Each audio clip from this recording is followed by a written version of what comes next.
Hello दोस्तों, स्वागत है आपका फिर से हमारे यूट्यूब चैनल जिसका नाम है सक्सेस.com। और आपके बीपीएससी का जो एग्ज़ाम है 12 फरवरी को, उसको लेकर हम छोटा छोटा जो इम्पोर्टेंट टॉपिक बनाकर आपको उपलब्ध करा रहे हैं। ये आपको परीक्षा के लिए बहुत ही ज़रूरी है, ठीक है, बहुत ही ज़रूरी है।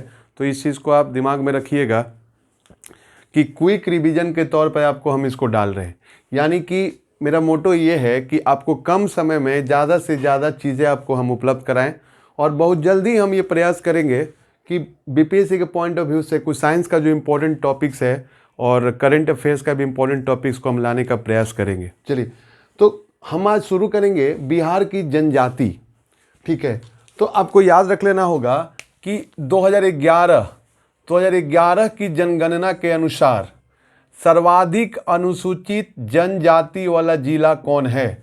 तो याद रख लेना कौन है, तो पश्चिमी चंपारण है। इसको आप याद रखिएगा, ठीक है। फिर आपसे पूछेगा कि सबसे कम अनुसूचित जनजाति वाला जिला कौन है, तो क्या मारिएगा, नवादा। क्या मारिएगा, नवादा, ठीक है। अब देखो, बिहार विधानसभा में सीटों का क्या किया गया है, आरक्षण किया गया है अनुसूचित जनजाति के लिए। कितनी सीटें आरक्षित हैं, 2। जैसे आपको बीपीएससी का ही क्वेश्चन पूछा हुआ है कि बिहार विधानसभा में मान लो कि 243 सीटें हैं। कितना, चलो हम इसको यहाँ समझने का प्रयास करते हैं। मान लीजिए कि बिहार विधानसभा में टोटल 243 सीटें हैं और 243 सीटें में 38 सीट जो है वह एससी के लिए रिजर्व है। और याद रख लेना जो 2 सीटें हैं वह एसटी के लिए रिजर्व है, मतलब अनुसूचित जनजाति के लिए रिजर्व है। तो टोटल कितना हो गए, 40। तो आपको याद रख लेना, ये क्वेश्चन आया हुआ था, तो याद रख लेना इसमें कि अनुसूचित जो जनजाति हैं उसके लिए बिहार विधानसभा में कितनी सीटें आरक्षित है, 2। और कहाँ कहाँ पर है, मनिहारी जो कटिहार में पड़ता है और कटोरिया कहाँ पड़ता है, बांका में। यानी यहाँ से कोई भी उम्मीदवार खड़ा होगा, चाहे पुरुष का हो या महिला का हो, वह एसटी में ही आएगा, यानी कि अनुसूचित जनजाति में ही आएगा। याद रखिएगा, खड़ा होगा, ठीक है। अब पूछता है, आपको याद रख लेना है कि टोटल जो हमारे बिहार में अनुसूचित जनजातियों की संख्या कितनी है, तो टोटल 30 है। यानी कि अगर देखा जाए तो कितना, 30 को याद रखिएगा, ठीक है। सर्वाधिक, ये पूछा हुआ क्वेश्चन है आपका, सर्वाधिक जनसंख्या वाले एसटी, ठीक है। यानी कि अनुसूचित जनजाति कौन सा है हमारे बिहार में, तो सबसे ज़्यादा कौन है, तो याद रख लेना संथाल है, ठीक है। दूसरे नंबर पे उरांव है और तीसरे नंबर पे खैरवार है। तो आपसे पूछे कि बिहार में कौन सी जनजाति सबसे ज़्यादा रहती है, तो याद रखिएगा संथाल। और संथाल विद्रोह जो हुआ था, याद रखिएगा जो संथाल विद्रोह हुआ था, संथाल जो विद्रोह हुआ था ये कब हुआ था, तो याद रख लेना संथाल विद्रोह हुआ था 1855-56 में। और इसके नेता कौन थे, तो सिद्धू और कान्हू। इसके नेता कौन थे, सिद्धू और कान्हू। चांद भैरव भी इन्हीं का भाई थे, उसका भी नाम आता है। तो सिद्धू और कान्हू याद रखिएगा, मेन रूप से आपको यही परीक्षा के लिए इंपॉर्टेंट है। वर्ष याद रख लेना 1855-56 में ये पूछे जाते हैं। और दूसरे नंबर पे कौन है, उरांव, और तीसरे नंबर पे खैरवार। इस चीज़ को आप याद रखिएगा। अब आपसे पूछता है कि ये संथाल जनजाति बिहार के कौन कौन से जिलों में रहती है, ठीक है। तो याद रखना, देखो संथाल जनजाति जो है, आपको यहाँ पर याद करा दे कि जो संथाल जनजाति है वो आपको कहाँ रहती है, तो जमुई, बांका, भागलपुर में रहती है। जमुई, देखो यहाँ लिख दिए हैं, जमुई, बांका और भागलपुर। तो पूछे कि संथाल जनजाति कहाँ रहती है, जमुई, बांका, भागलपुर। देखो ये वाला जो नीचे का एरिया है वो झारखंड और ऊपर में है बिहार। तो ये जो बिहार पहले झारखंड का हिस्सा था, तो इसका जो बहुत सारे पार्ट इधर है, तो इसलिए जमुई, बांका, भागलपुर एरिया में ये संथाल जनजाति पाई जाती है। और यहाँ से झारखंड से लेके यहाँ तक के एरिया को याद रखिएगा, इधर को यही एरिया को मतलब राजमहल का क्षेत्र था। याद रख लेना, आगे आप लोग याद करवाएंगे तो आप लोग को डिटेल में। तो जमुई, बांका, भागलपुर याद रखिएगा। दूसरा है उरांव। उरांव याद रखिएगा, उरांव जो जनजाति है वो कहाँ, रोहतास में। ये देखो आप, रोहतास में। और एक चीज़ फैक्ट जान लीजिए कि जितने भी आप बिहार में अनुसूचित जनजाति पढ़ रहे हो, सबसे पढ़ा लिखा वर्ग कौन है, आपको यही है, उरांव जनजाति ही है। याद रख लेना, रोहतास में।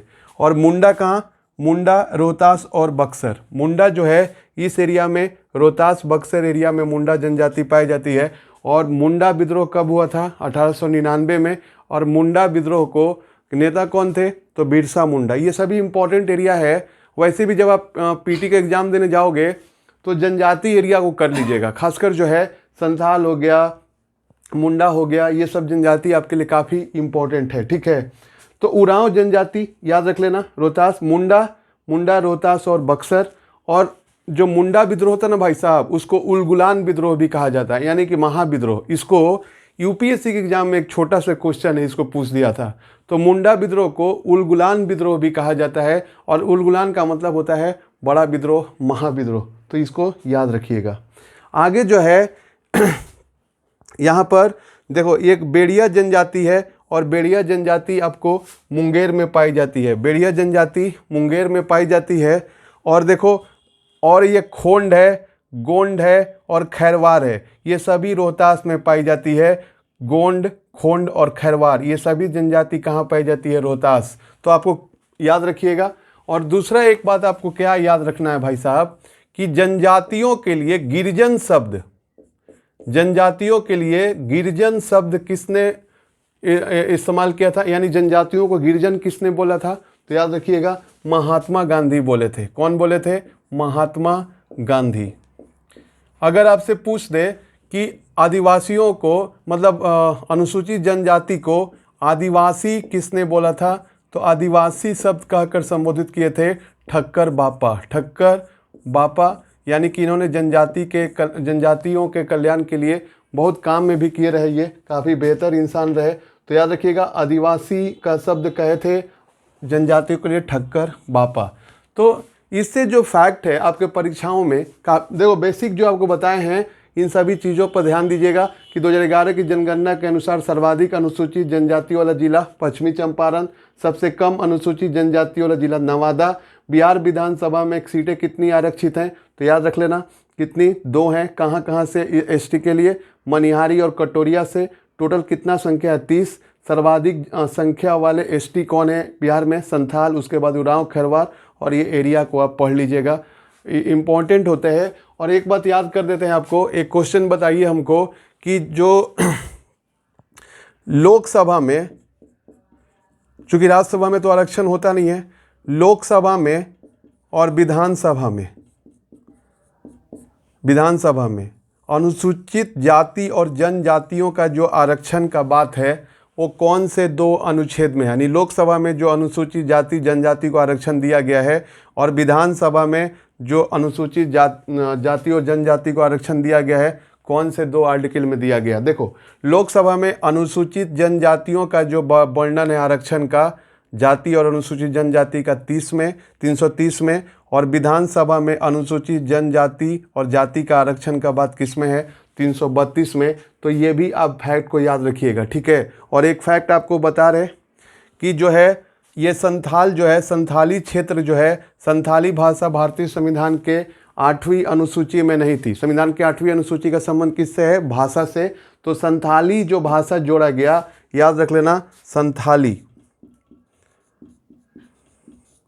संथाली जो भाषा संविधान में जोड़ा गया, याद रख लेना। एक संविधान संशोधन हुआ था, 92वां संविधान संशोधन, ठीक है, 92वां संविधान संशोधन।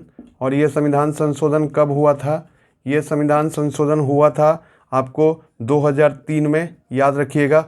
और इसमें संथाली भाषा, इसके साथ और भी भाषा जोड़ी गए थे, बोडो, डोगरी, संथाली, बोडो, डोगरी और मैथिली, ये 4 भाषा इसमें जोड़े गए थे, ठीक है। तो ये भी आपके लिए क्या है? इम्पॉर्टेंट है। तो दोस्तों, इस तरीके से आपका जो एक इम्पॉर्टेंट पार्ट को हमने कम समय में बताने का प्रयास किया है, आई थिंक आपको अच्छा लगेगा। और अगला कोई इम्पॉर्टेंट टॉपिक होगा, उसको भी हम लोग लेने का प्रयास करेंगे। और बिहार के मार्फत जो भी बीपीएससी को लेकर जो आपको छोटे छोटे वीडियो बनाकर क्विक रिवीजन कराने का प्रयास करेंगे, जिसमें बायोलॉजी को भी हम लाने का प्रयास किया जाएगा। और ये क्या कहते हैं, करंट अफेयर्स बिहार, और ये, ठीक है। तो ध्यान दीजिएगा इस पर। और दूसरा बात यार, थोड़ा लाइक शेयर सब्सक्राइब करो, ताकि हमारा भी हौसला बढ़े और हमें भी आगे काम करने का मन लगे और आपके लिए अच्छा कंटेंट ला सके। चलो भाई साहब, केयर कीजिए अपना। Good night.